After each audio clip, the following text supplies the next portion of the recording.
In this video, I'll show you how to use transitions in Final Cut Pro X. So first, click on this icon that will reveal the transitions tab. And here, choose any transition you want. If you hover over the transition, it will show you how it will look like.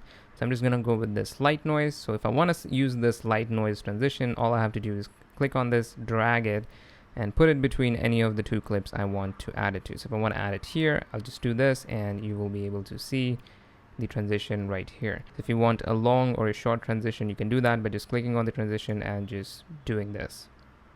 You can also change the fade in and fade out curve right here in the inspector. And that is how you use transitions in Final Cut Pro X. If this video helped you, hit that like button and subscribe for more.